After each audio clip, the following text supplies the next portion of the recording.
6 minutos para as 5 horas da tarde desta segunda-feira.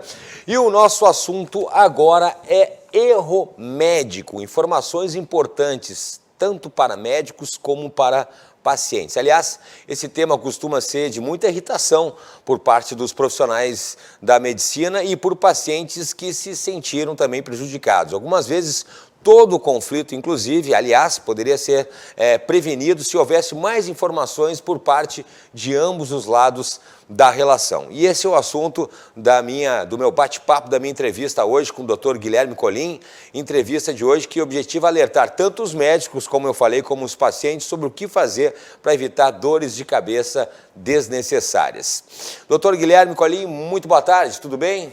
Tudo bom, Cláudio? Como é que tu tá? Tudo bem? Tudo bem, tudo bem. Doutor Guilherme, em linhas gerais parece evidente, né, que todo ser humano é passível de erros, né? Todo mundo sabe disso e quando isso ocorre, né, os prejudicados devem ser indenizados. Então, o que a gente pode fazer preventivamente para auxiliar tanto os médicos como os pacientes? Boa tarde novamente. Bom, Cláudio, assim, por óbvio, as informações que prestaria aqui não vão reduzir a incidência do erro profissional efetivo. Errar é humano, né, e qualquer atividade humana contempla esse risco inerente. Inclusive, recomendo que você grave essa expressão, risco inerente. Então, onde tem um ser humano trabalhando, existe o risco de haver algum erro, algum equívoco, ainda que sem nenhuma má intenção, e quando alguém é prejudicado por o erro de outra pessoa, é justo, é correto, é legalmente previsto o dever de indenizar. O problema não é esse. O problema que eu vejo não é esse. Não é quando ocorre um efetivo erro médico e o médico é condenado a indenizar o paciente. O problema não é esse. O problema é quando não ocorre o erro médico. Quando não ocorre erro nenhum e o profissional e o médico é condenado a indenizar o paciente, ainda que reconhecido que não houve erro de procedimento. Então, o que acontece? O dever de indenizar pode decorrer de outras causas além do erro de procedimento. A questão do dever de informação é um exemplo. A falta de exames que deixaram de ser solicitados, muitas vezes por razões compreensíveis, mas que no azar da loteria genética, aquele paciente, naquelas circunstâncias, teve uma reação desfavorável, contrariando as expectativas, contrariando as estatísticas. E aí o profissional pode, sim, ser condenado a pagar indenizações, algumas vezes pesadas, por conta de cuidados que ele não tomou. Ou seja, muitas vezes o profissional é negligente consigo mesmo. Às vezes é indiscutível que não houve imperícia, imprudência ou negligência médica no ato profissional, mas o profissional foi negligente com ele próprio e essa conta pode ser cara. E muitas outras vezes acontece de haver um efetivo erro, e o paciente não conseguir bem demonstrá-lo porque também não conseguiu comprovar o cumprimento de sua parte da obrigação. Então, os cuidados devem ser tomados por ambas as partes e ambos devem saber o que deve ser feito, o que cabe a cada um e tomar o cuidado de produzir prova pré-constituída de tudo, se possível. Bom, entendi, mas quais as medidas que o médico, por exemplo, doutor Guilherme, pode tomar para evitar condenações judiciais, mesmo quando evidenciado que não houve erro, né, no procedimento adotado? Sim, é o que estamos falando aqui, né? Não estamos falando de medidas que o médico pode adotar para evitar condenações quando ele cometeu um erro. Não é isso. O que ele pode fazer para evitar condenações ou ações judiciais quando ele não cometeu o erro e o resultado do procedimento não foi o desejado? Primeiro, o dever de informação. O nosso Tribunal de Justiça do Rio Grande do Sul está repleto de decisões condenando médicos porque não alertaram o paciente do risco inerente. O que é o risco inerente? Qualquer procedimento tem risco. Qualquer procedimento. A pessoa foi fazer uma cirurgia simples, uma cirurgia boba, uma cirurgia que aquele profissional já fez 1 milhão de vezes e não teve nenhuma intercorrência. Mas aquela pessoa, aquele determinado paciente, apresentou uma reação adversa. Naquele caso, se o paciente comprovar... Desculpa, eu me enganei. O paciente não precisa comprovar. Se o paciente alegar que não foi alertado do risco inerente, o ônus da prova, da prestação desta informação é do profissional. Ou seja, o paciente procura o médico, faz um procedimento, o tratamento é desempenhado de maneira irretocável, ou ocorre uma reação adversa no organismo do paciente. Um exemplo muito comum, cicatrização, cicatrizes queloidianas, cicatrização hipertrófica, que geram dano estético. O paciente tem que ser comunicado. E mais, esta comunicação, o direito do consumidor prevê o princípio da informação como um dos requisitos da relação, de qualquer relação que envolva direito do consumidor. A informação deve ser prestada de forma inteligível, de forma de fácil compreensão e de acordo com a capacidade sociocultural daquele paciente. Não adianta o médico falar rapidinho, tu está sabendo, né? Tem risco de uma cicatrização hipertrófica. O paciente talvez não saiba o que é hipertrófico. O ônus da prova é do médico. Então, é muito importante que esta informação seja dada por escrito. Mas existem questões psicológicas que interferem nesta relação. A ansiedade do paciente em ver corrigido aquele seu problema de saúde pode gerar uma memória seletiva. Então, muitas vezes, ainda que o médico filme, ele filmou a consulta, eu sei que isso não acontece, mas vamos imaginar que aconteça, ele filmou a consulta. Filmou ele explicando para o paciente, existe o risco de tais e tais e tais problemas. A memória, a captação de informações pelo paciente que está ansioso em resolver aquele problema pode ser seletiva. Por isso, eu recomendo para os meus clientes médicos que façam a comunicação dos riscos por escrito, com um texto de facílima compreensão e mais, com o devido tempo de reflexão. E esta é a principal medida preventiva que eu recomendo para os médicos. Outra medida, documentar os exames preventivos. E leia-se, prontuário médico é documento unilateral. É importante que seja em 2 vias. Solicitar todos os exames médicos e não fazer o procedimento sem que haja a resposta, o resultado desses exames, sempre que possível. E é óbvio que eu estou falando de procedimentos de emergência, dependendo das circunstâncias isso não é possível, mas quando possível, tomar essas precauções. Às vezes o profissional argumenta, às vezes o médico chega no escritório do advogado e pergunta, isso onera demais o plano de saúde. É verdade, onera. Os exames médicos, dependendo do exame, geram danos para o próprio paciente. Alguns exames produzem radiação, por exemplo, e o paciente tem uma exposição desnecessária. E aí eu pergunto para o meu cliente, o risco de algum problema é 0? E a resposta costuma ser sempre a mesma. Não, o risco não é 0, o risco é de 1 a cada 1 milhão, 1 a cada 10 mil, 1 a cada 1000 casos. Eu digo, pois bem, então tu podes aceitar entrar nessa loteria ou não. Se o paciente deixar de ser solicitado algum exame possível e, por um golpe de azar, aquele paciente tiver alguma reação adversa e ficar constatado que aquele determinado exame que deixou de ser solicitado poderia ter interferido na relação, no procedimento, o médico correrá severos riscos de ser condenado. Então, é importante levar isso em conta. Algumas vezes, isso não é viável economicamente, às vezes o paciente não tem plano de saúde, por exemplo, às vezes o SUS tem uma espera muito longa. Pois bem, ainda assim existe dentro da bioética, que inclui a parte médica, não apenas a parte médica, mas também, o princípio da autonomia. O paciente tem o direito de optar em algumas coisas, em algumas questões. Então, se o exame for muito caro, não cabe ao médico, não cabe ao profissional presumir que o paciente não desejará fazer aquele exame.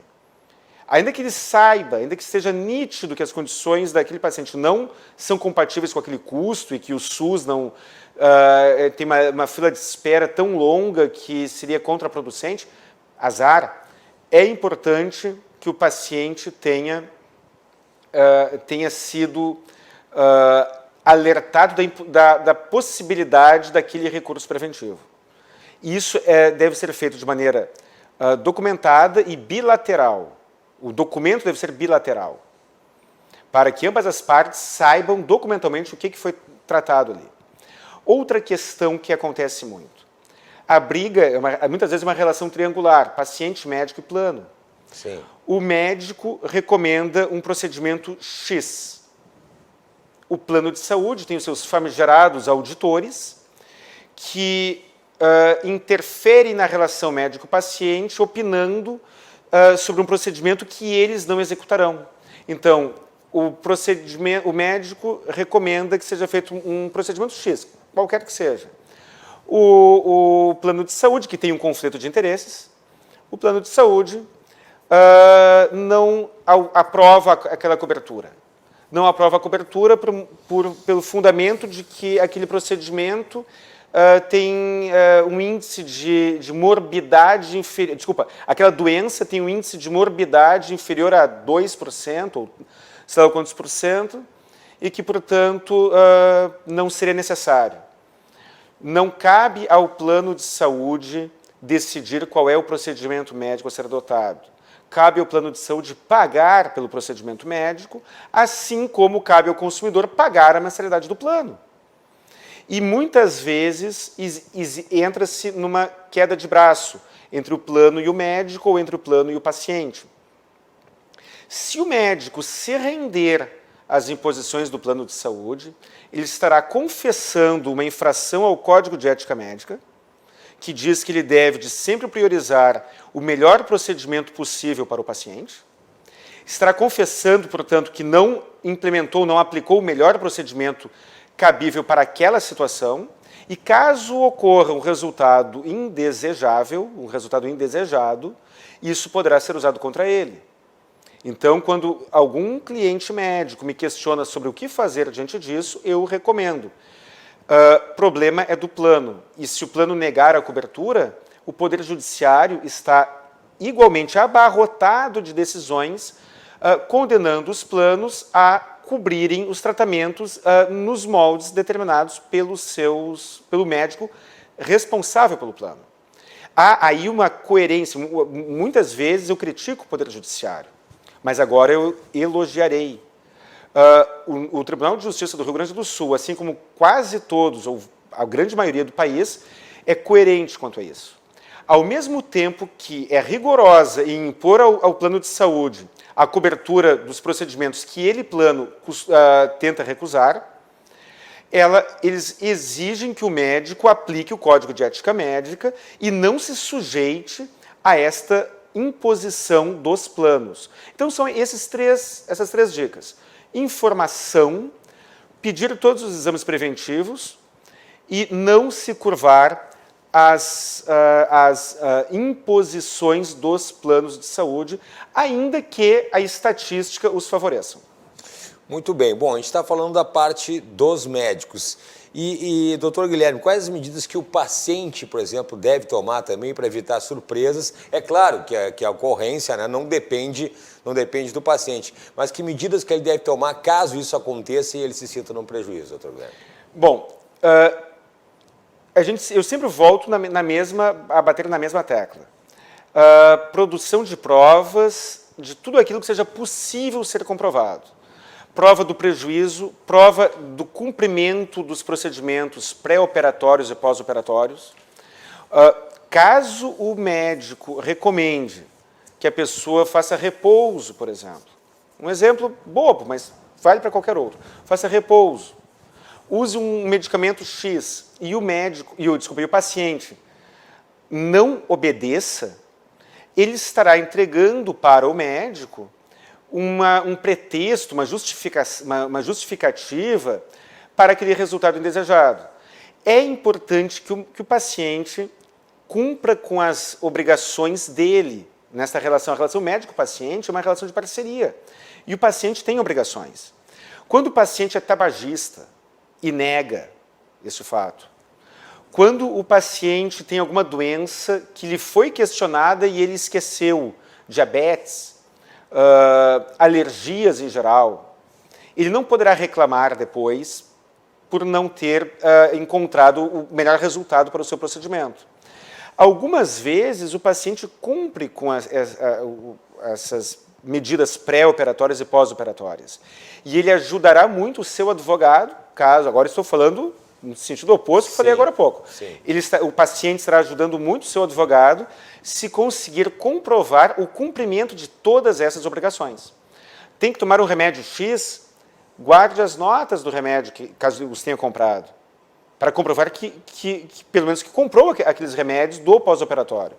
É muito comum o médico atende um paciente, e recomenda tal procedimento no pré ou no pós-operatório.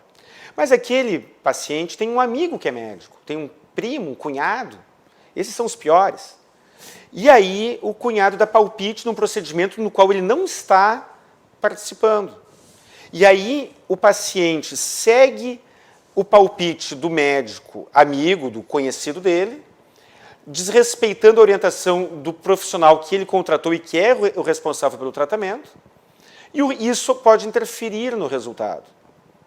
E como isso acontece com frequência, é processualmente vantajoso deixar comprovado o cumprimento de todas as medidas pré- e pós-operatórias e ter comprovado tudo aquilo que o médico pediu e deixou de pedir como providências. Portanto, se o paciente é diabético, por exemplo, tem uma reação adversa e o médico em defesa alega que aquela reação decorreu da diabetes, é importante saber se esta questão foi ou não questionada.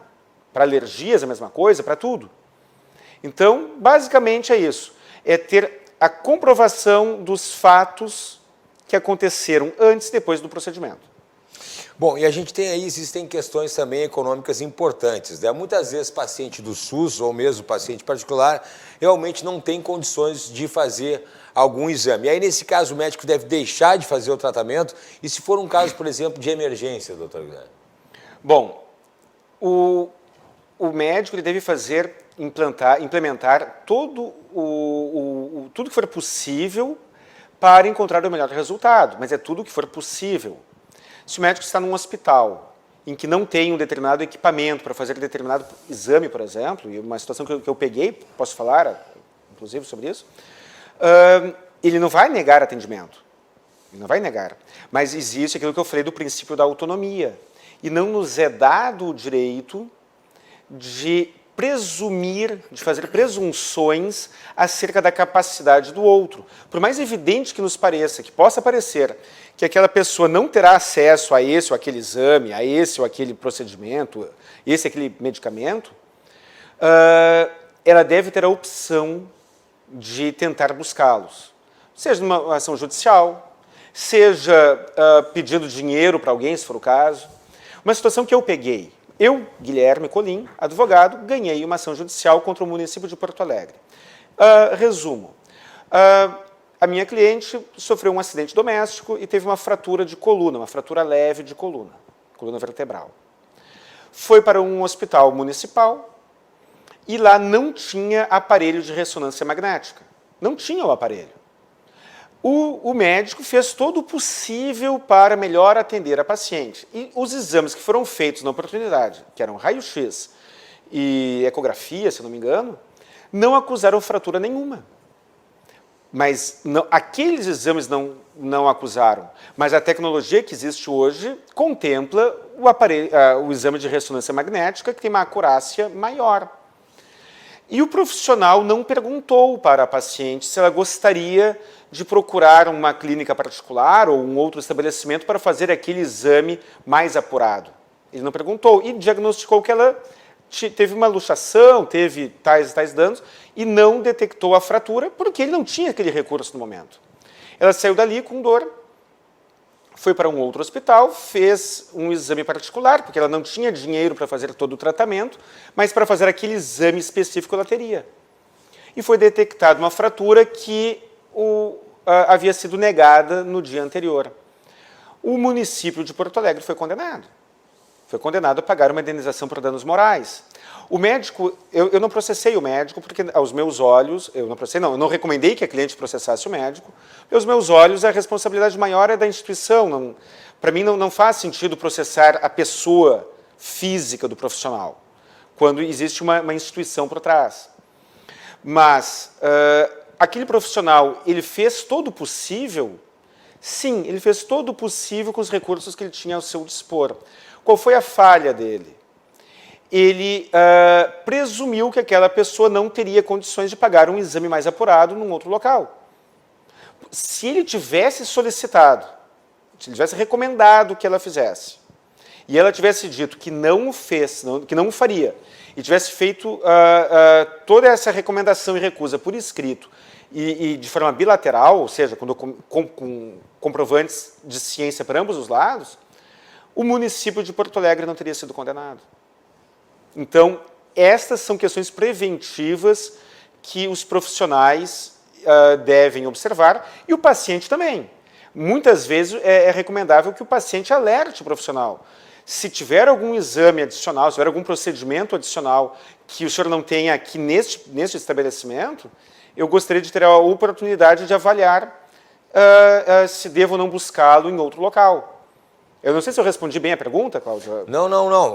Deixa eu ver se eu entendi aqui. Do ponto de vista dos médicos que não cometeram erro de procedimento, então, o risco maior de uma condenação está na insuficiência de informações quanto ao risco e talvez a falta, então, de solicitação de exames médicos, doutor? Exato, é exatamente isso. É questão da informação quanto aos riscos, informação quanto à possibilidade de algum exame que não esteja à disposição naquele momento.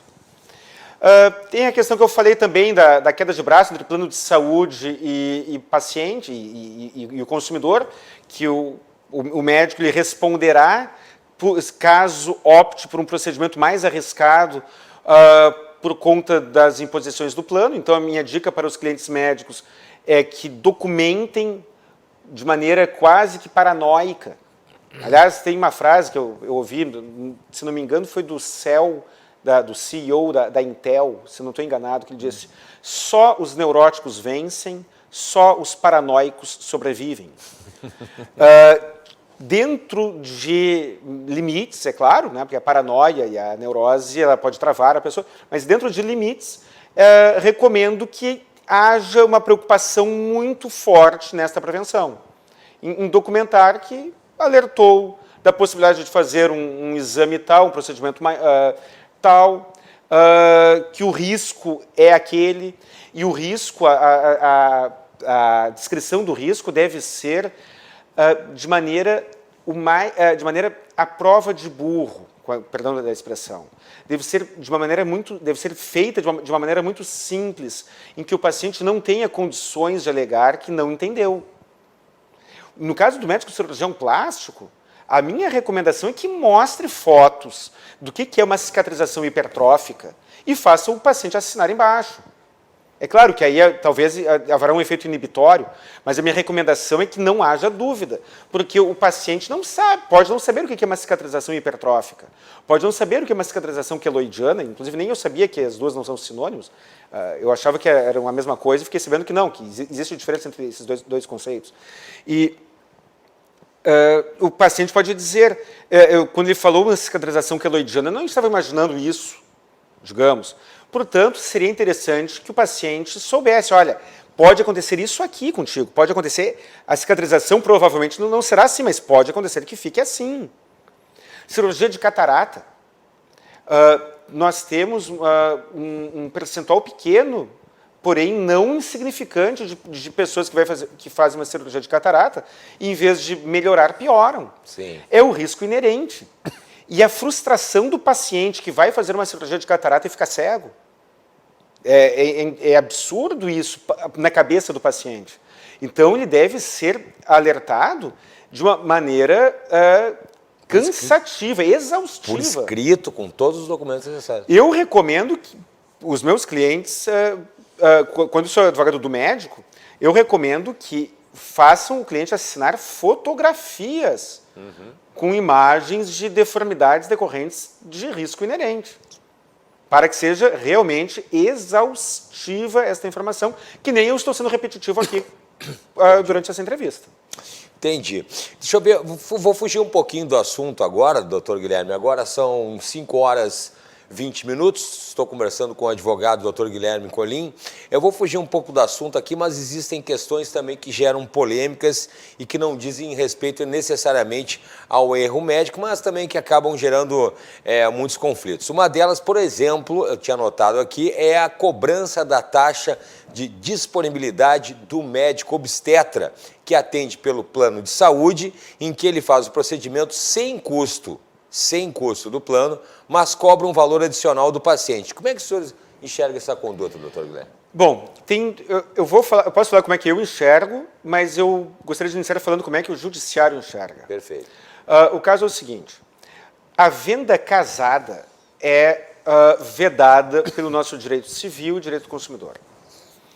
O paciente tem todo o direito de pagar um plano de saúde, cuja mensalidade muitas vezes não lhe é barata, e desejar fazer todo o seu procedimento na versão limitada àquilo que o plano oferece. O que acontece com muita frequência, em especial na obstetrícia? A paciente procura um médico obstetra de acordo com a disponibilidade do plano. Olha lá na lista de médicos que o plano oferece e procura algum deles, por indicação, por questões geográficas, não importa. Chegando lá, ela deseja fazer o pré-natal e deseja fazer o parto com aquele médico.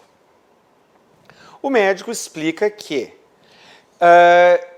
o parto, muitas vezes, pode ser antecipado, pode ter intercorrências diversas, que o médico tem vida social, que o médico tem o direito de dormir, tem o direito de ir em festas, tem o direito de desligar o telefone quando estiver muito estressado, tem o direito de viajar. E que ele não poderá fazer nada disso porque estará à disposição daquela paciente. Os médicos, com muita frequência, informam isso. E aí eles dizem, eu cobro uma taxa de disponibilidade que não é coberta pelo plano, e esta taxa é de tanto. E os valores são os mais variados. Aos meus olhos, isso não seria ilegal caso o paciente tivesse a opção de responder, perfeito, eu não quero, mas eu desejo fazer a versão limitada ao plano. Eu desejo fazer o meu pré-natal pelo plano e o parto pelo plano. E aí o que acontece? Uma comparação que eu faço na questão cultural do Brasil comparando com os Estados Unidos e Europa. Nos Estados Unidos e na Europa, na maior parte das vezes, o médico que faz o parto não é o médico que fez o pré-natal. A pessoa faz todos os exames pré-natais, faz todo o acompanhamento com seu médico de confiança e quando entra em trabalho de parto, procura um hospital e o médico de plantão fará o parto. No Brasil, os pacientes preferem fazer o parto com o mesmo médico que fez o pré-natal. E aí iniciam os problemas, porque o médico tem razão, ele não tem obrigação de de parar a sua vida pessoal, porque o telefone pode tocar. Mas, ao mesmo tempo, o judiciário tem reiteradas decisões condenando médicos a devolver os valores que receberam quando detectada esta imposição, esta venda casada. Aos meus olhos, do ponto de vista pessoal, não acho injusto a cobrança da taxa de disponibilidade, desde que ela seja uma opção do paciente. E aí qual é o problema? Os planos de saúde tratam muito mal os profissionais da medicina. O valor das consultas médicas são, ao meu ver, injustos. E antes que você de casa diga, mas se o médico não acha bom, ele que não se credencie. Pois eu alerto, muitos já fazem isso. E dependendo do plano e dependendo da cidade em que a pessoa mora, há escassez de médicos credenciados a planos de saúde, porque a conta tem que fechar. E aí o que acontece? O valor da consulta é muito baixo. Para que o médico tenha alguma remuneração melhor, o parto gera uma remuneração um pouco melhor. O procedimento cirúrgico traz aquela remuneração que a consulta do plano não traz. Então o médico deseja fazer o parto. O paciente deseja que aquele médico faça o parto e o médico deseja ele fazer o parto. Uma cesárea de hora marcada, bom, até pode ser, mas o organismo não funciona como um relógio. E o médico precisa decidir se ele deseja ou não estar à disposição daquele paciente. O plano não cobre essa disponibilidade, essa hora extra. Sim. O plano não cobre. Então deve ser negociado com o paciente. E o problema é que, muitas vezes, há uma imposição do médico. E aí, aos meus olhos, isso realmente está errado. E se o paciente comprovar que ele pagou aquele valor por fora, é ônus do médico explicar que aquela foi uma contratação adicional e que aquela contratação adicional foi feita dentro dos limites da liberdade, da boa-fé que rege o direito do consumidor. E a venda casada não está dentro deste conceito de limite de boa-fé. Então, a minha dica para os médicos, evitem a prática da venda casada. Se o paciente quiser contratar esta disponibilidade, ótimo. Se ele não quiser, respeite. Quando o médico está cadastrado no plano e recusa o procedimento, aquele paciente tem o direito de procurar o plano de saúde, informando a recusa do médico, e os planos costumam se comportar mal. Os planos de saúde costumam dizer para o consumidor, não, o senhor vá procurando, quer dizer, o paciente vai procurando naquela lista de profissionais, vai procurando um e depois outro, até encontrar alguém que atenda apenas dentro do custo do plano mesmo. Não é assim que a banda toca. Existe na relação cliente-plano de saúde o direito à garantia de atendimento. E aí minha dica para você, consumidor.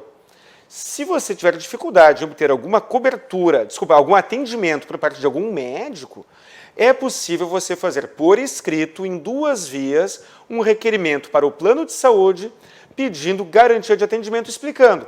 Procurei o profissional fulano e beltrano e não consegui encontrar, não consegui a cobertura para o parto por causa da taxa de disponibilidade que me foi cobrada.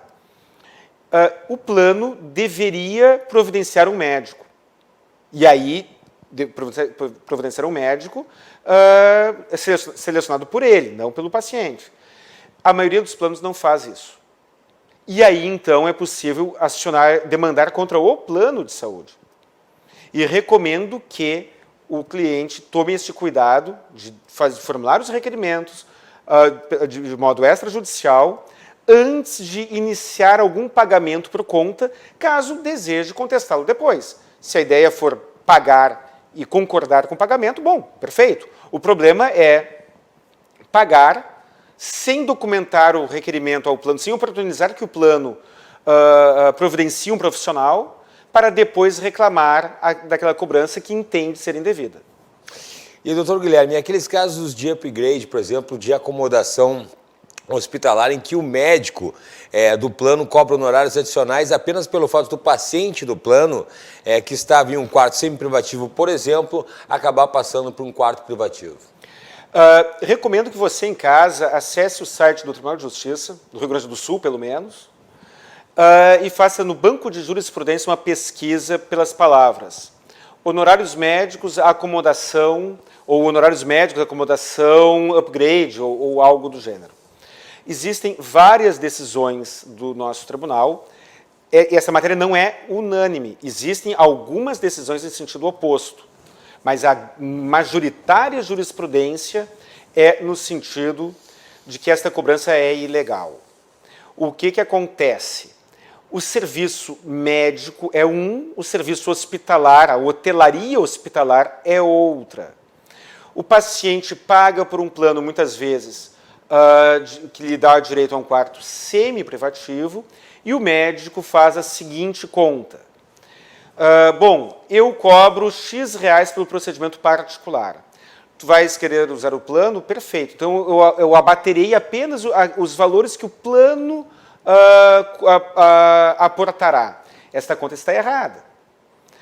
Se o paciente tem um plano com quarto semi-privativo, os honorários médicos devem ser pagos pelo plano para o médico.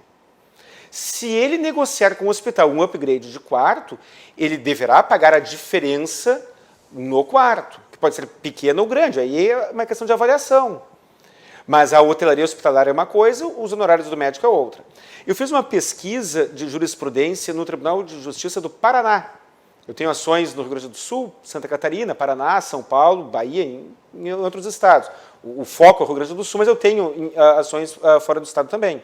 E eu me vi obrigado a fazer uma pesquisa de jurisprudência no Tribunal de Justiça do Paraná.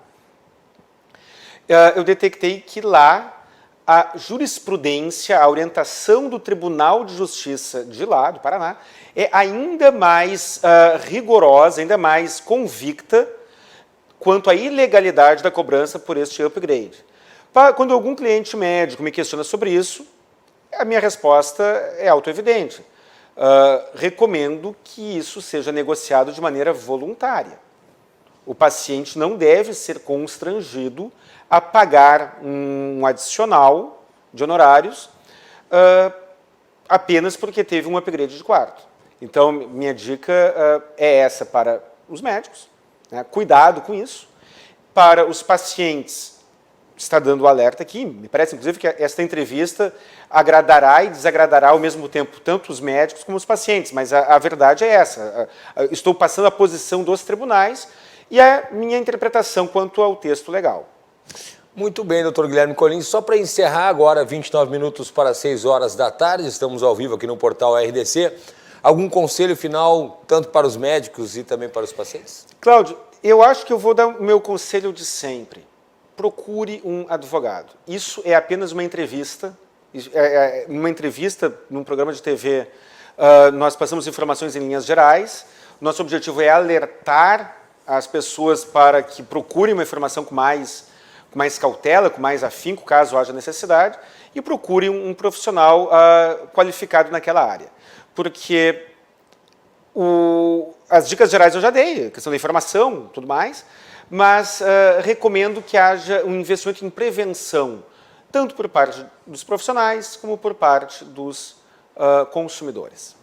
Muito bem. Quem ficou com dúvidas, por favor, endereços e contatos, doutor Guilherme? Bom, meu telefone fixo. Telefone 51 32 28 12 19. Celular e WhatsApp 51 99985 7991. Redes sociais, CRJ Advogados, tanto no Instagram quanto no Facebook. E tenho também meu canal Saiba Direito, onde eu carrego os vídeos que eu faço aqui na RDC e outros, com dicas jurídicas das mais diversas, e inclusive hoje, dia 9 de novembro, estará sendo carregado, estará sendo disponibilizado a entrevista que fiz na sexta-feira, em que eu falo de um outro assunto previdenciário, que não tem nada a ver com o tema de hoje. Muito bem, obrigado pela participação mais uma vez, doutor Guilherme. E eu que agradeço, Cláudio, um grande abraço.